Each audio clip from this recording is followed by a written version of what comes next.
Welcome to the CFG Gamecast, episode number 23, a weekly podcast created by gamers and streamers alike to discuss the latest gaming topics from the previous week. We stream a new episode on Saturdays and Sundays and release it on podcast services like Apple and Google Podcasts, Stitcher Radio, and Podbean. So show us some love and follow us on CFG Gamecast. CFGGamecast.podbean.com to not miss an episode. I am Davis Green, as always, and with me are the original crew, finally, after 3 weeks. We got on the second seat, we got Flexiss, just flexing strong, as always. How are you doing? I'm doing great. Thanks for having me, as always. Oh, it's been a while. I miss you guys. No, I missed you too. I know we've been all busy, but so what have you been up to? What's been going on in Flexiss world? Just a lot of streaming, just a lot of streaming, working, relaxing, enjoying the good life. Recently I started a new campaign with my personal stream called A for Awareness. It's basically to help promote awareness regarding recently we saw the stuff going on at Twitchcon with the spiked drinks and stuff like that. So it's just promoting awareness for sexual harassment and those kind of events, and it's raising funds and money for a good cause towards something called a SIF chip. So I'm going to plug that real quick. Go for it. Because that's basically a little chip that you put into your drink, and it tests if your drink's been tampered with. So you know what sucks is like now it's gotten to this point where it's like we have to think about things like this now. It's sickening. It's like I remember we in the last podcast we were talking about like, you know, the issues that over at Evo apparently had a big problem with it, and now with the stuff with that's coming out with TwitchCon that happened, especially how Twitch kind of basically laid it out to make it easier for people for it to happen. But it's just sad. It's really sad that it's come down to this, you know. So I mean, like, yeah. So definitely, but no, that's a good cause, and thanks, and as always, thanks for coming by, and of course, yeah, and as always, we got the 5-star general of the itty bitty Smitty committee. I got Smitty in the third seat. What is going on, buddy? Yeah, chilling, my friend. We just got back from TwitchCon. I was at TwitchCon this past weekend. It was a lot of fun. Again, just a little quick rundown of it. I felt like the expo portion of it was weaker than it was in San Jose. However, I had a great time. Got to meet a bunch of people. The concert, the party, that was awesome. It was good. San Diego, I mean, we didn't have to, I didn't wait in a single line while I was there. They had that super organized, which was amazing. Just getting back, I'm actually sick right now, which sucks. Of course, being around all those people and stuff like that, people typically pick up germs and whatnot. So I'm trying to get over being sick. But we're here, so I'm going to try my best not to cough in people's ears. I'll mute my mic and all that good stuff. But it's good to be back. I'm super excited. There's a lot going on, especially this past week.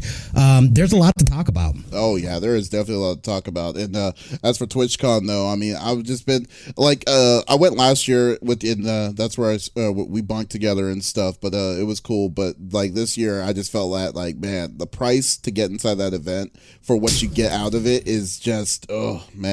I don't know. It's hard to ask. That's a tall order to spend that kind of cash. You know. No, it really is, because what it turned out to be was just me hanging out with a bunch of friends that I've met on Twitch and stuff like that, which is awesome. But again, it's almost like I could have just gone down to San Diego and not gotten a ticket, and I would have been just fine.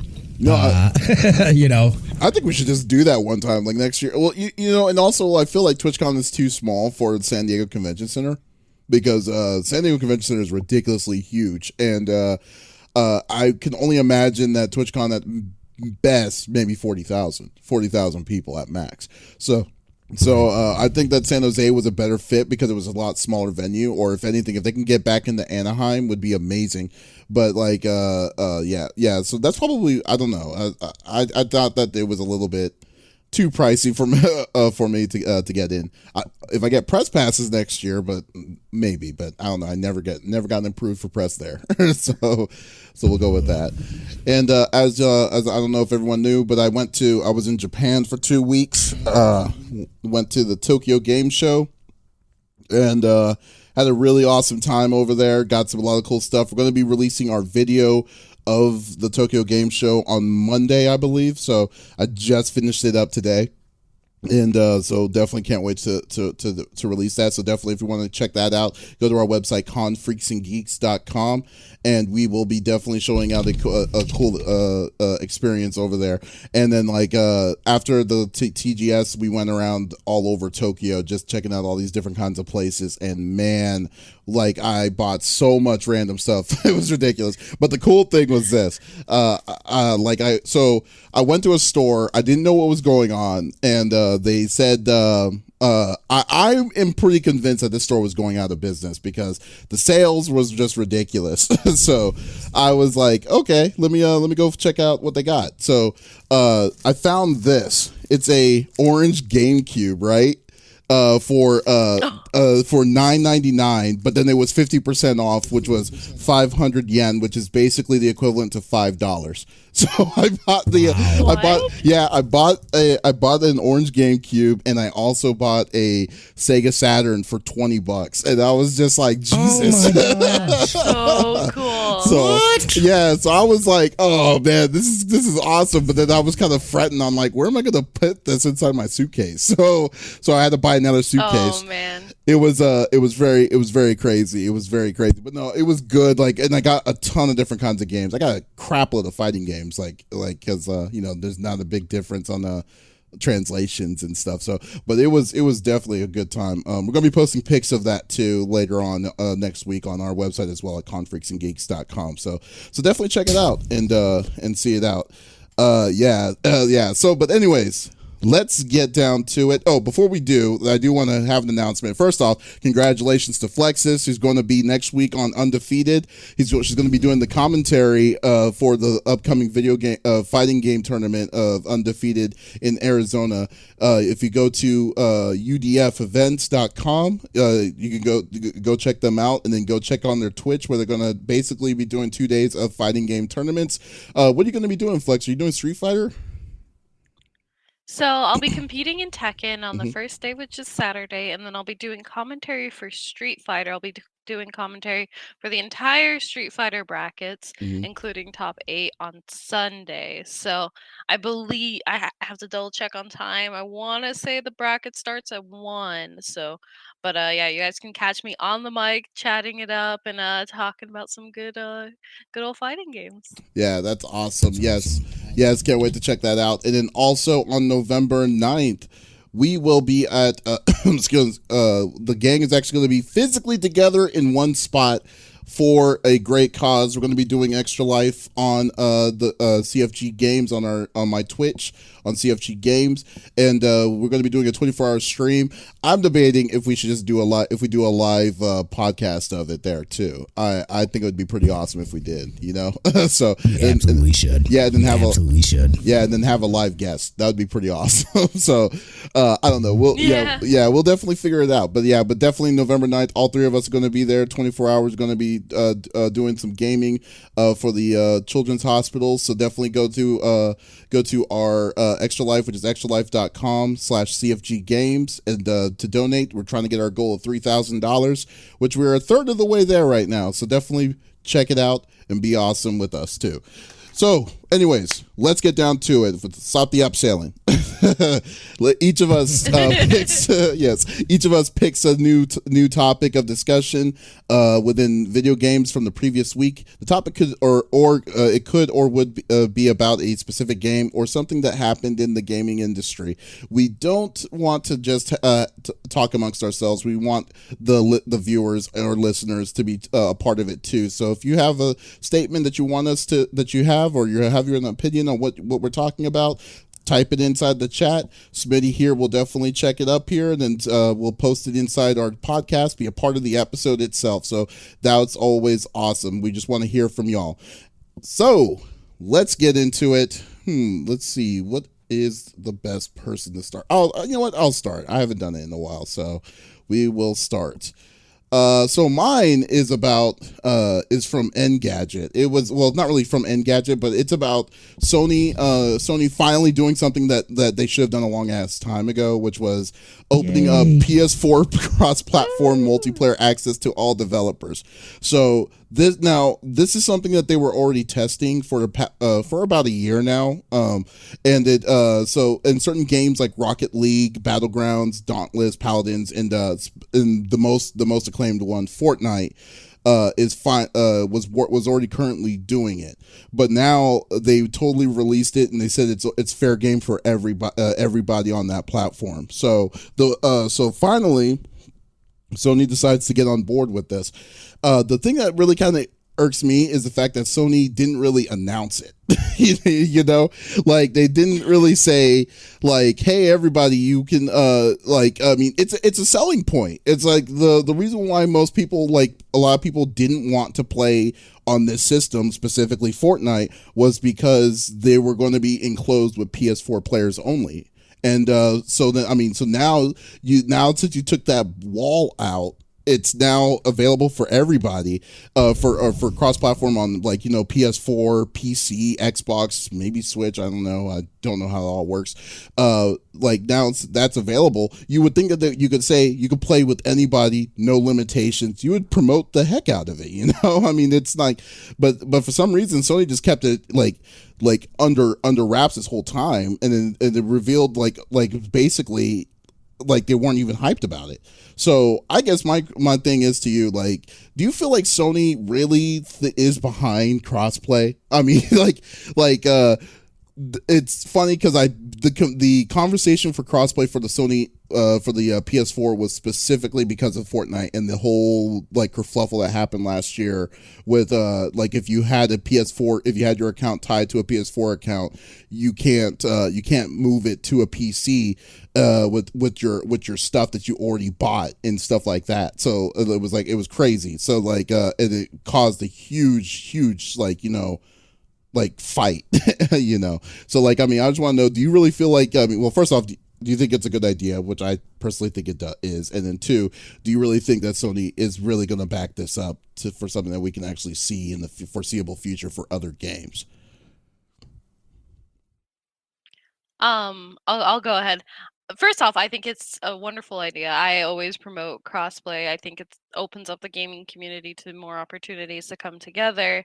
And, you know, there's always that constant battle between Xbox versus PlayStation versus PC. Mhm. I think it kind of closes the gap between that and opens up for more, I guess, collaboration.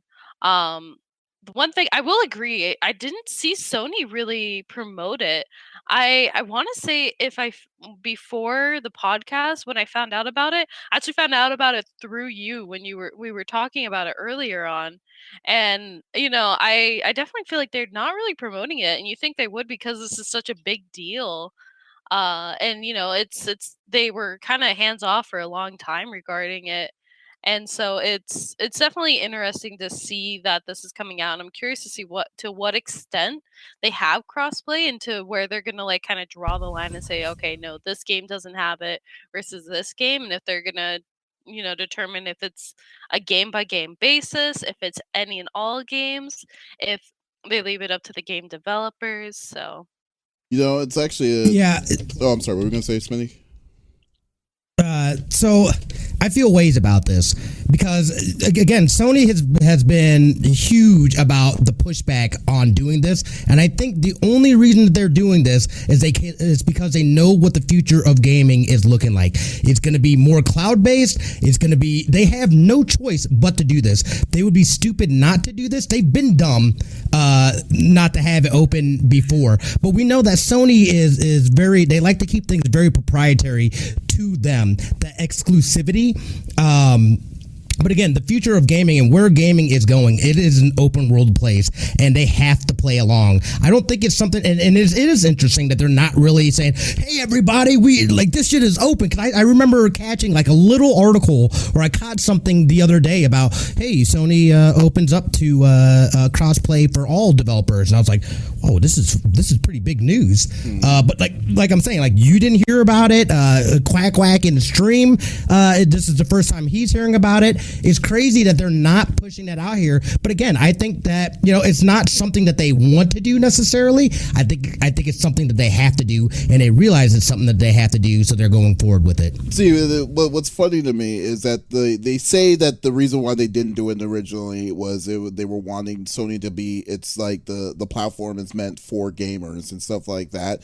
But let's just kind of go behind that facade and just to basically say, call it what I see it. It was money. I mean, it's what it is. It's like, like the reason why they were wanting to make it closed, they didn't want to share cross-platform with other groups, is that they will not, this will kind of limit themselves with like the extra microtransactions and stuff. Like take Overwatch for instance. I mean, Overwatch is still technically a separate game for each system that's on that they play on, like Xbox. So if you get like loot and stuff on Xbox, you can't transfer your loot from Xbox's loot to PC or PS4's version to PC, or you know, like all that. So they basically are saying they will have to pay a certain dividend of each microtransaction that came out of that from that specific console. So their biggest fear was how much money they were going to be losing out of all this extra money instead of going into into everything else. So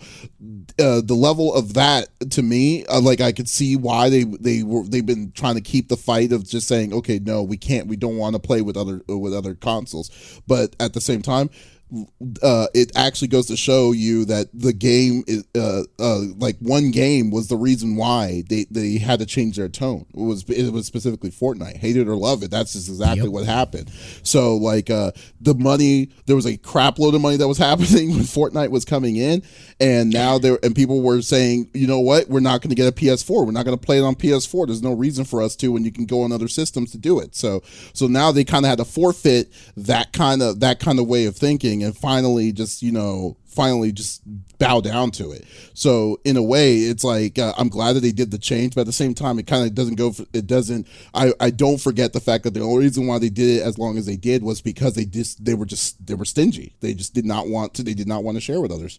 And so I feel that this may be a cool thing that we see like now. But let's say we don't know how the future of gaming is going to be in 5 years or so, that if it's something that they're still going to do, or if they're going to be very subjectable or open to it still. Because I mean, there's going to be another game that's probably eventually overshadow Fortnite's popularity, that may have a different kind of way of technology to coming in, and it could have been like, okay, doors closed, So yeah, but I feel like it's a little harder though.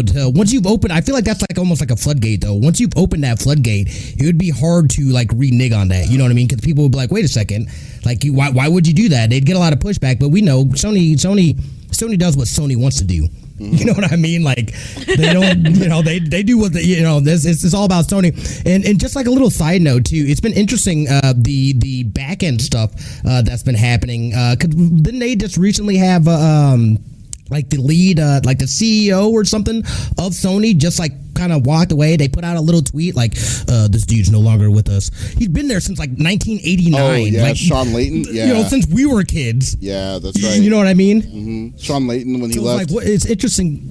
Sorry, go ahead. Oh, no, you're right. Like when Sean Layton left, and I have no idea, because usually when the person steps down, especially at a position that high, they have like, the successor, they'll know all that stuff, like, they'll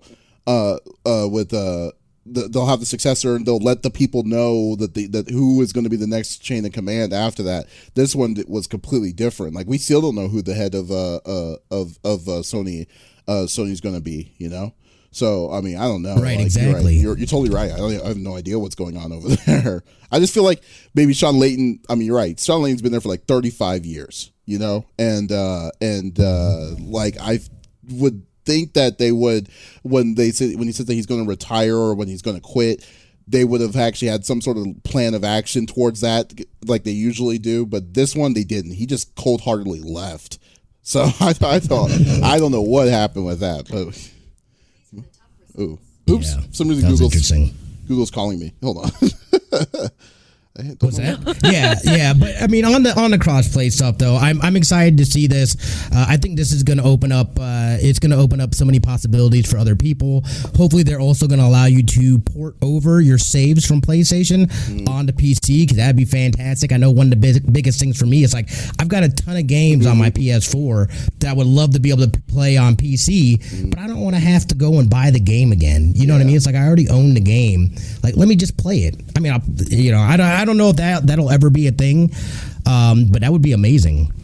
I mean, that makes me think too. So I played Fortnite on the Xbox and I played it on the PC, and you're able to create the I forgot what the actual platform is use Fortnite on, but you're able to create a profile to use on both. And so I'm wondering if Sony is going to have like an equivalent to that or something similar, where like you can play the games that you have that aren't like just for like Sony or just for the PlayStation, I should say, but games that you can play on both PC and PlayStation. If they're going to have some kind of platform like equivalent to like Origin or something, where you can play your games that you bought on PlayStation and then the save files transfer over and the account transfers over. So you're able to have that crossplay like that. Sorry. And I don't know if that's nuts, because like a lot of the games you have, like Activision or whatever, not Activision, but like you were saying, Origin. I've got games on there, or Ubisoft on PlayStation that the same accounts, both on PC and on PlayStation.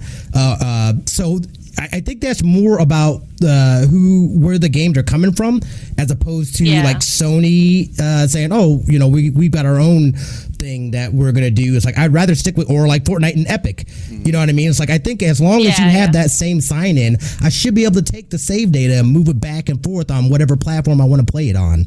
Yeah, and I mean, that's also true. Well, I don't know about how Fortnite works on console, because I never really wasted my time on console for it, but that's the most subtle way I can say. But like, so if you bought whatever, if you bought Fortnite, or if you bought Overwatch on console and you bought something, the loot crate inside the console, could you move it over to the PC from Xbox, or do they just allow you to? Like how does it work? It's still locked, right? Specifically for the console. They're totally separate. Yeah, they're totally separate. Yeah, okay. Because okay, so I mean, no, you're totally right. The best way you would think that would be for like, a third party like Overwatch with or like what's it called, Origins and stuff, to kind of centralize that and then feed it off out. But there's absolutely no way I could see Sony ever agreeing to that, because that means that they're going to be losing so much money on the microtransactions out of that alone. So like that's why there's that weird wall that happens between crossplay.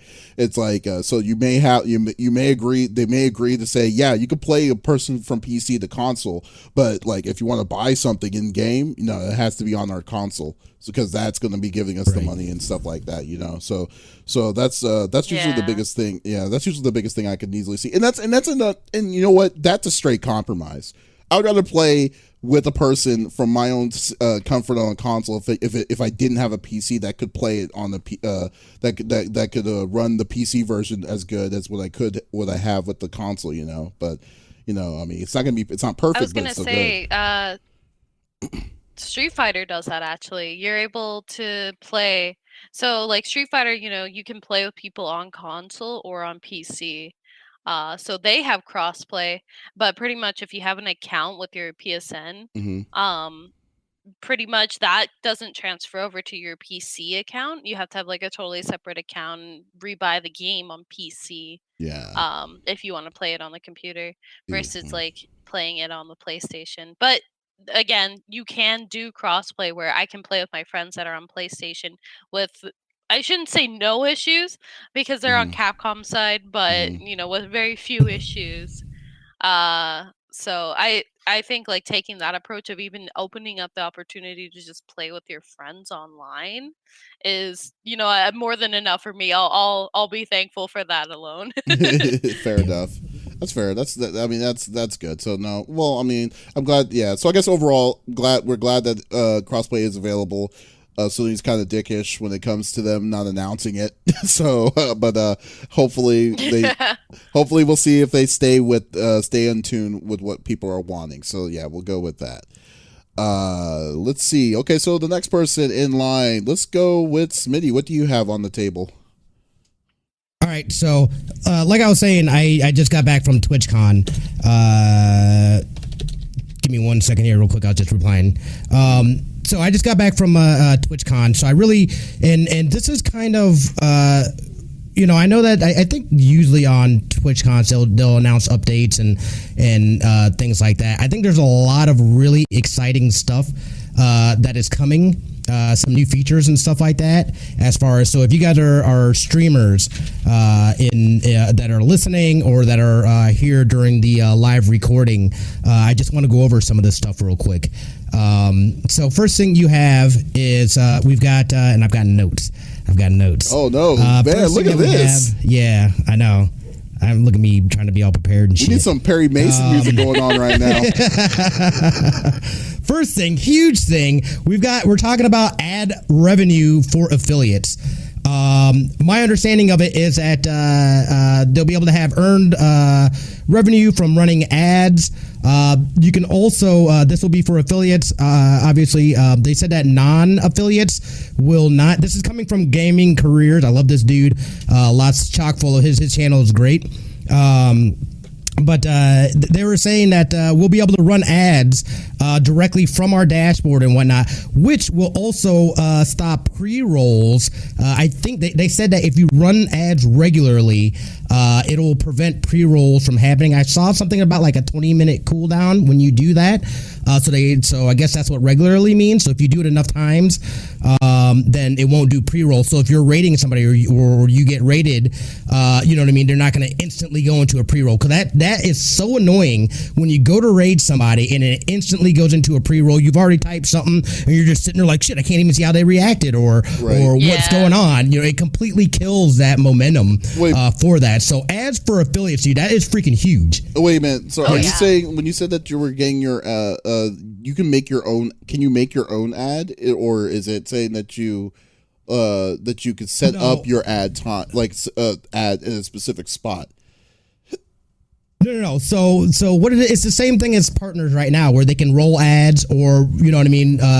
Sometimes the pre-rolls, everything will go directly to your channel, affiliates and above, and they're supposed to also show you how much, based off of how many views you have or how many people are currently in your stream, what that revenue is going to be. I mean, again, it's not going to be much. It's going to be pennies and whatnot. Yeah. But I think it's nice that they're actually looking at that. They're saying, hey, we're going to roll this out to affiliates as well, give you guys a little more revenue, giving you guys some things, and obviously that helps them out too. But it's nice to see that they're doing things. I think this is kind of, and it's nice to see that they're taking some of these, making some of these changes, you know, those moves to Mixer and stuff like that. I think these are the responses that they had to make, because I mean, people moving over to Mixer is a real thing. One of my friends, the Gaming Diva, she just got partnered on Mixer. And you know what I mean? Like she was at that level on Twitch, but Twitch was denying. You know, she was like, all right, let me go check out Mixer. Got partnered. You know, I think they need to. These are the kind of changes and the things that they need to address to say, hey, community, we're listening. We're doing things. We're making some changes. You guys are gonna love this stuff. Here's there's a video a little bit on that. You can see that pre-roll off. The break, it'll show you the ad revenue and whatnot as well, which is really interesting. So that's really cool. To me, that was a huge thing to talk about. There's new moderation controls for mods. That is going to be awesome. Again, we all know having moderators are the backbone of any stream. They help protect, you know, both the viewers and the streamer. You know, they're in there doing the grind and making sure things are going smoothly. So for them to be able to have new tools, new layouts, I'm trying to find where the video portion of it is. I think it's gonna be huge. I'm not gonna be able to find it. Does Mixer have? Does Mixer do ads? Like, I don't recall. Does Mixer even do ads? I don't even remember. I'm not sure how Mixer works as far as with that and ads and stuff. Do you know, Flex? I'm not familiar. I barely know enough about Mixer as it is. I mean, yeah. It's cool. It's a cool thing. I definitely like the idea of it, but like, I mean, yeah, I think one of the worst things that really got, it's funny because it's like, I really hate commercials, especially commercial breaks in the middle of what you're watching, and especially at the beginning of how Twitch likes to just say, okay, the commercial is everything at the beginning of the stream, and then and you can't even like communicate with the person or nothing. You just have to watch the 20-second commercial. But and then even in some cases, like if you're a part of a gaming team, because I like to watch HOTS play sometimes with professionals. They are, I don't know if you know this, but if you go on a teams, like someone that's part of a team, it's six back to back commercials, like before you're able to even go into their stream. And it's like, are you kidding me? Like, it totally turned me off to even wanting to go on any of them like that, because I was like, this is insane. I think like with the ad revenue though, I'm a huge proponent of it. I really like the idea that, this is now benefiting a subgroup of affiliates, because, affiliates get perks, they're able to now get subs and bits and donations and so on and so forth. But I think this just adds on to why people would want to reach affiliate level. Um, and being able to not only get ad revenue from your commercials, but kind of like control when the timing is, especially if like you do like say, hey, I'm going to step away, you can roll your ads. So it's not like your audience is really missing anything while you're gone. So I like that adds a level of control to it as well. And speaking of control, the fact that they're giving more options for moderators, and thank you so much, moderators, because us streamers wouldn't have such an easy job if it weren't for you guys. You're the backbone of the community. Yeah. But no, I think that's really great that they're not only expanding to benefit our affiliates, but they're also expanding to benefit the backbone of the community as well. So it shows that there is value behind all of that. Right. So I'm happy to see Twitch taking those kind of steps forward to support their community better.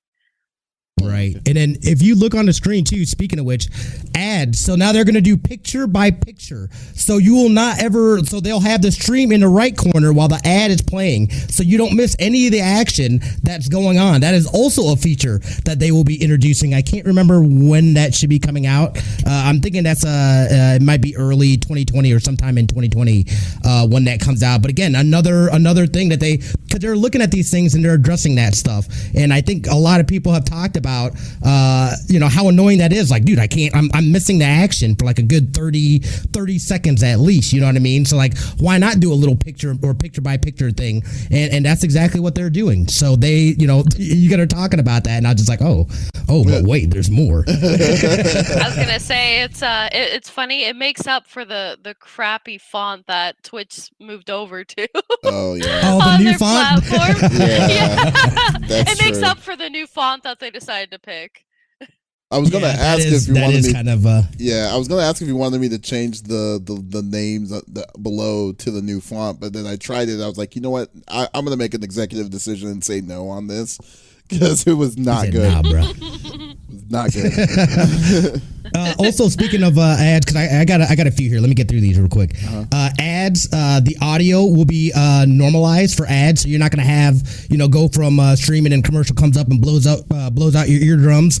So that's fantastic. Channel pages. The channel pages will be changed. I think some of those changes have actually already taken effect a little bit as far as channel pages, but you're going to have a lot more control within channel pages. You can set up a schedule. They'll have your past videos and stuff like that, so you can kind of look at this. Like, it's got a built-in. Oh, wow. Yeah, exactly. Oh, nice. I think this is freaking amazing. And I love the fact that they're focusing on this, and they're letting us as streamers kind of curate how people interact with our channels, whether we're online streaming or we're offline. Because it's just as important to be able to drive people to that. And has it been implemented already, or is it? That looks really good. No, this is not. This has not been implemented. I'm still looking for. I don't think there's a date for that as of yet. But yeah, dude, that's going to be the channel pages. Twitch Studio is going to be huge for new streamers. It's kind of a guided tour of, and it's it's like an OBS, right? I that's my understanding of it. I believe where you'll be able to stream directly. It's Twitch's version of OBS, but it's geared more towards new streamers. It'll guide them through the process, what you need to have set up, how to do things and stuff like that. So that's gonna be fantastic for these newer streamers and people that are just getting into the streaming game. New creator dashboard that has started to change. More customization, the ability to run your ads, the ability to do things. It's always weird, and it's funny because I streamed a little bit last night, and I had to pull up my dashboard, and it's like I never really have my dashboard just up. So this might be an incentive to have that up if I have a little more control and I can do things, directly from that. I think it's fantastic. Channel points is in beta right now. And that's something that they're working on. I believe that's going to be starting early. It's already implemented next year. I want to say, the creator dashboard launches in October. Channel points is coming in January. But I've seen people, and I've been in people's channels that have it live now, and that's kind of a way to be able to incentivize people that are just watching. You know what I mean? They're accumulating points and whatnot from watching, and you can set up different types of rewards. They can get emotes for like a day, or all kinds of stuff, which I think is awesome to address that and to reward people that are already in there and doing things. And this is the creator dashboard. And stuff like that. So I'm super excited to check that out. I think that's going to be amazing. We've got Twitch. The Twitch rebranded logos and color themes, their palette and everything like that. I'm not mad at it, because sometimes you gotta, it's like you gotta throw on some new clothes and you know what I mean. See what and sticks. I feel like they're trying to expand themselves a little bit as far as just being that same general, the Twitch purple.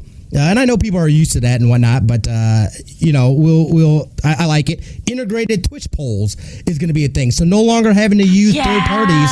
Yes, directly from your chat. Stoked for. Yes, I was just like, ooh. Yeah. So again, they're taking these.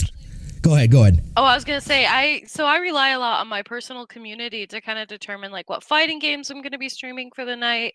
What kind of practicing or characters I'm gonna do, and so on and so forth. I rely heavily on having the interaction with my chat. So I think that that's so cool and so huge to be able to connect even more and be more interactive with your chat to do stuff like that. I know YouTube does something similar where they have the polls in the videos. Mm-hmm. But having a poll live like that, I think is going to be huge. So the next time you decide, it might seem small and really insignificant, but I think it has a huge impact. So the next time that you decide this is about that interactivity. Sorry. Oh yeah, it's about that interactivity. So the next time that you decide to do a poll, Flexiss, and then say, you know what? No, I'm gonna play Minecraft. It's gonna be very possible. I'm just gonna make all options Minecraft. It's like, you know what? No, never mind. We're good. I'll play this. It's like all y'all lost. That's what happened. But yeah. but yeah, I mean, that's really cool. I like it. Yeah, and then the hype train thing where, and I'm not 100% sure I understand what this is, but it's almost like having these goals, these community goals that if goals are hit, something happens, and I'm not sure what happens exactly, but something happens. So you can see here, these hype train sub gift or use bids to get to the next level. But I don't know what the rewards are for that. But again, it's interesting. I love the fact that they're giving us more tools to be interactive with people, to keep people engaged in streams, and it'll give us a little more depth on the streams to be able to do things with people. I think it's fantastic, dude. No, that's really cool. I like the interactive. That's really, yeah. I do have a question though. Did they say anything about multi-channel streaming like for everybody? They did not say anything on it. Oh my gosh. It's coming though, dude. Word around the street is, I was talking to some people and stuff like that. That is coming, and I heard it's coming. I want to say early to mid next year for affiliates. Wow, so it's still coming. They didn't talk about it though. Oh yeah, I'm surprised no one said anything about that because that's would be like that sounds like it'd be a pretty big deal at that point because I know it's available for partners, but but for affiliates and stuff, well, that'd been nice. That'd been super nice. It'd be amazing, right? I think it's amazing that they're rolling out all these tools for affiliates. Yeah. Again, I think they're seeing that people, I don't know if this really did have any kind of impact or not, but I think this whole Mixer push and Ninja going over to Mixer really made Twitch be like, all right, dude, like we gotta, you know what I mean? Like, how do we stay on top of the game? How do we continue getting people using our platform? How do we get people excited about us again? I mean, we've seen they've been slipping up all over the place, with things and stuff. So they needed this stuff. And it's nice to see that they're doing something about it. And they're really focusing a lot more on on the affiliates. Yeah, well, I mean, they need to. I mean, to be just when you think about number wise, how many people are partners and how many people are affiliates, and then like Right. overall number. You're going to get most of your money, I would assume. Like, I mean, a lot of your, not most of your money, I'll take that back, but most of the people that are going to be, that are invested in wanting to become a partner is going to be the people that are needing to work for it. So it makes sense that they would need to go for it because technically, Mixer day one, you already have access to getting tips and bits and stuff like that. Their versions of currency and stuff like that. So they're needing to make it up. And then even though partner for Mixer is a lot more lax than what it is on Twitch, it's still an uphill battle. They need to be heavily aggressive on the people that aren't that level. So. I mean, so yeah, I agree 100%, dude. Yeah, so like they need, they at this point partners can cater are going to be catered anyways by itself, but the bigger piece of the pie is the affiliate side now.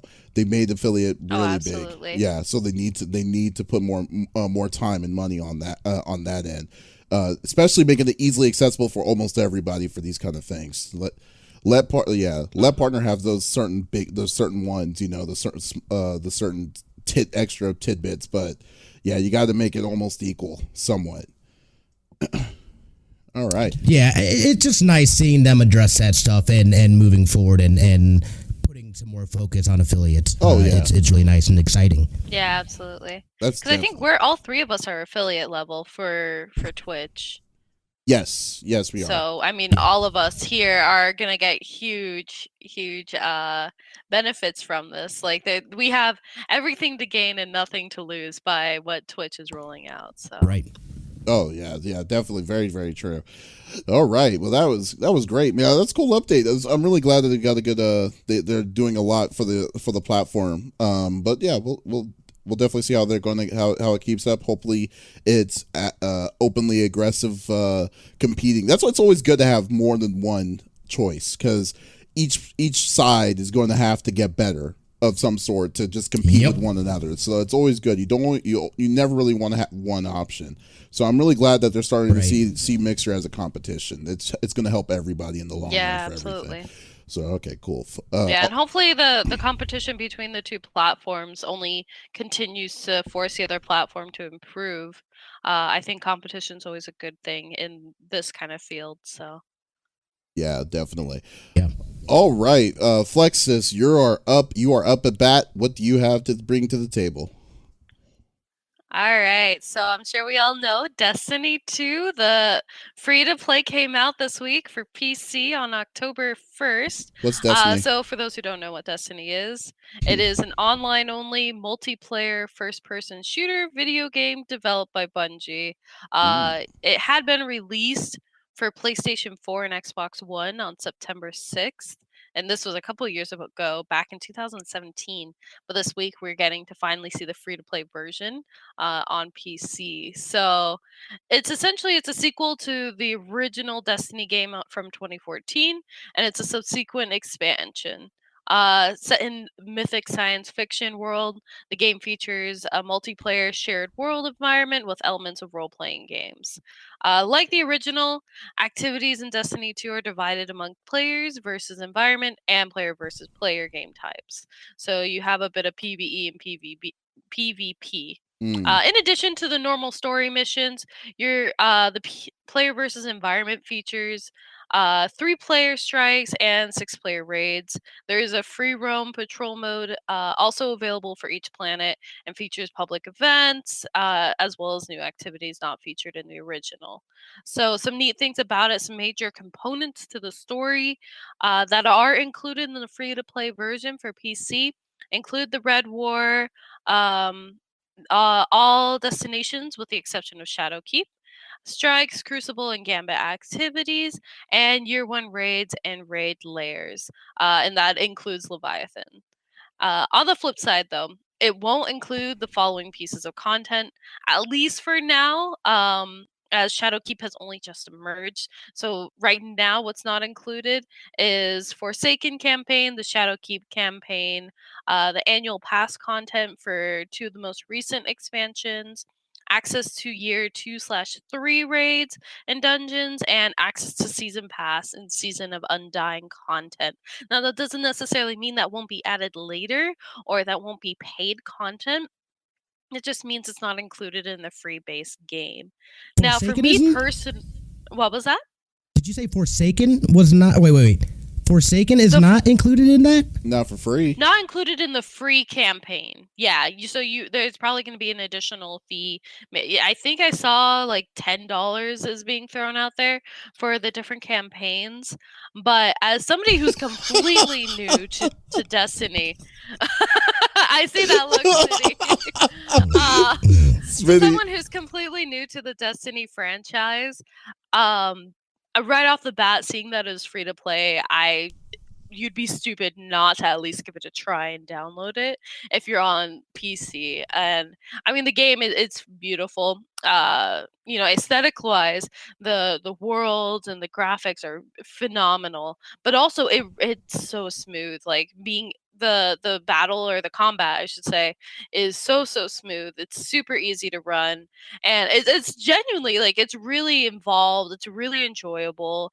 Right now I'm working through the Red War, so as somebody who's completely new to the franchise, I have nothing but good things to say about it. And again, using the saying, you have nothing to lose and everything to gain by downloading it because it's free. So I mean, unless you want to like give into transactions and things like that, like you're not losing anything by playing this game. I know it might be a little bit late, but if someone could get the chance to clip that face, I will I will be your best friend. But anyways, yeah, I mean, it's a good way to introduce a game that's been out for 2 years now. I mean, especially since Bungie has left with Blizzard Activision servers, so I think they're on their own they're on their own individual servers and stuff. It's a good way to introduce new people to the game, especially the incentives that it gives you.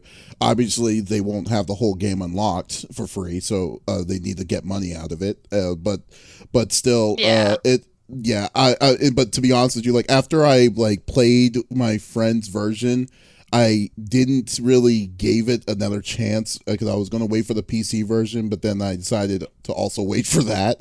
So now I'm going to wait for the Stadia version because I'll get the game for free with everything on it. But I think it's doing exactly what it's needing to do, is to introduce new people to this game. So like you got the incentive to play because you weren't going to you don't have any money into it. So that's great. So before I give it over to Smitty, because Smitty probably has a lot to say about it, so let's go with that. Go ahead. Let's go with that. You go. It's all the floor is yours, man. It's all me. Okay, hold on. All right. So you guys already know I am a Destiny vanilla Destiny player.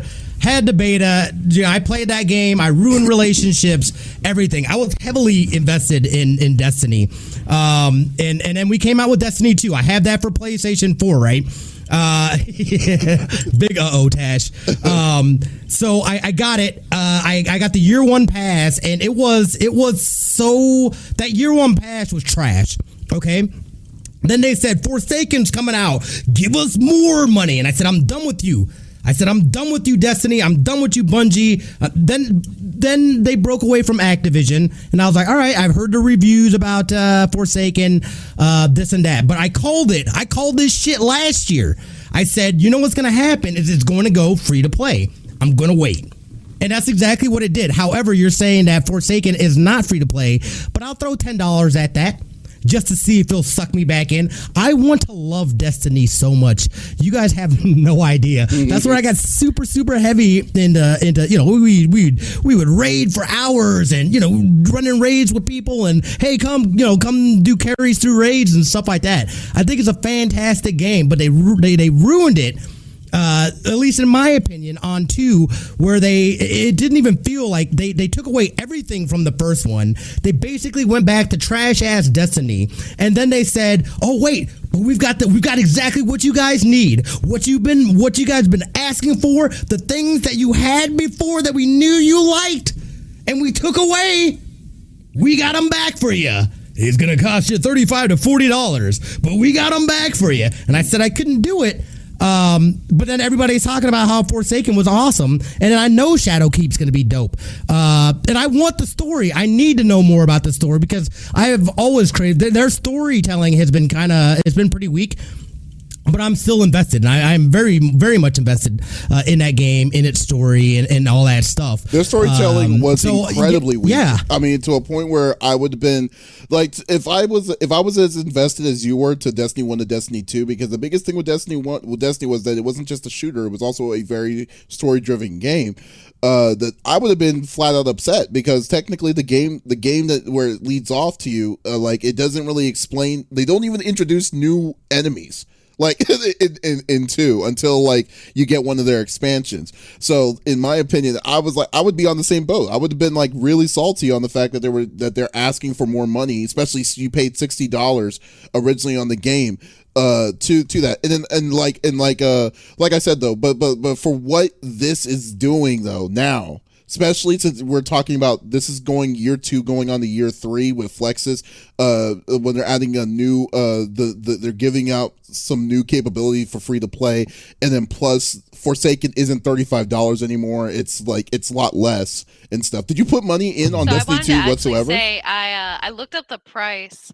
So it says both Forsaken and Shadowkeep are both sold separately. Now, mind you, this is in euros, so I don't know the exact translation into American dollars, but it lists that in euros. It's $19.99 and $29.99 respectively, with the latter having several editions, including Season Pass and Season of the Undying content. So, I mean, but the thing is, you're getting the free game, so you don't have to hash out $60 for a game. See, but the problem is that you will. You're paying for the DLC. I already did. No, but you will. I already did. Yeah, but you will because they'll get their money. They will get their money. Yeah. It sucks that. And that's fine. It just sucks that it took them so long to get back to a place that they had already gotten to in Destiny. To take that all away again, that's that cash grab. Yeah. That was the disgusting part to me. Was that they knew exactly what they did. Can I guarantee in the base game, like the DLCs, the year 1 pass stuff for Destiny 2, that should have been the base game stuff. Yeah. Then your year 1 thing is Forsaken. Then you go into this new one that just came out. That was the part that made me salty about it. Is that and again, I'm a Warlock main. Warlock mains for life. The Osiris one, that one's the one that pissed me off the most because you have this legendary dude that they've been talking about forever. We finally get his story, and I don't know if you played it or not. I'm not gonna no spoilers, but very disappointing. Very disappointing. And technically, So, what you know. they say on the with the, like, you're not paying $60, you're going to, because like if the first pack is $20 and the second pack is $30, then the third pack that's coming in about a month, I believe, is going to be it's probably going to be $30 to $40. They're basically saying that Destiny 2 itself means nothing, because technically Destiny 2 as a base package is not enough to play the game. You need to get the expansion packs, so they're forcing you to get the expansion packs at the full price to kind of do that. But like I said, they're trying to hook you. They're giving you just enough to be saying, hey, I really want a little bit more, and let me see where this is going to go with this 10 or 20. I mean, this is basically their cash grab, like what Smitty is saying. I mean, you can't hate the game on that, because that's just what it is. But at the same time, gaming needs to make money too. Yeah, but if you're a day one person, I wholeheartedly understand and just understand why the frustration with what Smitty is saying is what makes this game sting for him every time he hears about it. So like, I mean, it's just that, I mean, it is what it is. So I mean, but no, I'm glad that they did this. But sometimes, like, we know what you're doing, but I mean, it's you do what you got to do, I guess. But hey, Smitty, just look at the bright side. Just worry about how good Anthem's going to be in the next year or two. You clearly want me to because if you think Destiny makes me mad, gosh damn you, Anthem. Gosh damn you. Don't worry. Those son bitches. But don't worry. I mean, I am excited for this. I think this is awesome. I'm glad that they're opening this up, giving people the opportunity to experience it, because it is a super fun game. The shooting mechanics are amazing in this. This is one of the best shooters that I have played. It feels so good, and I'm excited to try it on PC. I've only played it on PlayStation, so I'm super excited. Look, here's all the microtransaction stuff, but I'm super excited to play this on PC. Play it with friends that I haven't gotten to, run some raids and stuff like that, and I'm gonna see. I'll throw the money at Forsaken, and then I'll see if that gets me, then I'll have no problem throwing the money at Shadowkeep. They're gonna keep getting my money, but on thin ice. Smitty, on thin ice, Bungie. Smitty, look at it this way though. Like, I mean, at least when you play it on PC, I'll be on playing it on Stadia, and we can actually play together. Because another thing that you love is Stadia. And then I play on PC, so all three of us can play it. Yeah, there you go. Be friends. We can be friends. Yeah, that's definitely. Man, I cannot wait till Stadia comes out. Now, I'm not saying I'm a big Google Stadia fan, because the only reason why I'm doing this is because I want to know how this piece of equipment is working, because that's the big thing for me. But like, especially since it's all hearsay, and then they did a horrible job explaining what this system is. So I'm just might as well just go into the groove and see where this goes, because hopefully we'll be getting that system here fairly soon, but we'll see. All right, so we'll cut this off. We're at the perfect hour to do this. So everyone, this is episode number 23 of CFG Gamecast. You can always check us out on one of our Twitch pages. Flexiss, what will you be streaming? Anything you wanting to add? So I'll be streaming tonight. It probably won't be until late tonight. I might be playing some Tekken, so you guys can catch some good ass Tekken. But otherwise, I will be streaming for the rest of the week as well, so you guys can catch me every now and then. And of course, I'll be at Undefeated next weekend, so you guys can see me there. It'll be a good time.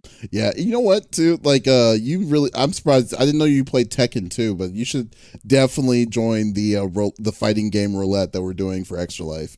We're one more person away. I want to. Yeah, we're one more person. We'll have 8 people, then we'll be good. But yeah, I'll let you know some more information once we're done. And yeah. Smitty, what are you going to be streaming? Anything that you want people to know that you're doing? Actually, tomorrow, and I think we're going to play some community games, maybe a little Jackbox, some marbles, stuff like that, have a good time. It's my birthday. Ooh. Probably do some giveaways and stuff like that. So that will be tomorrow right here on this channel, probably during the afternoon. Check the socials. Check me out. I got follow me there, and I'll put it up there. So, oops. Ooh, there sorry. You go. man, look at that networking. That's awesome.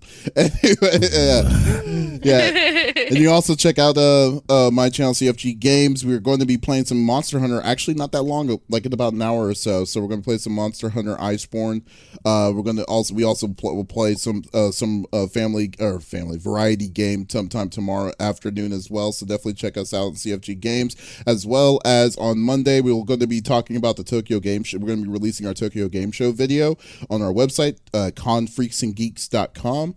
And you'll be able to see all the cool, awesome stuff that was at TGS this year as well from there. So anyways, everyone, thank you for stopping by. Really appreciate it. You can all, if you do us a big favor, join us on CFG Gamecast .podbean.com. Follow us there so you don't miss an episode. But other than that, this is Davis, Flexiss, and Smitty signing off. Y'all take it easy. Have a great week. Bye.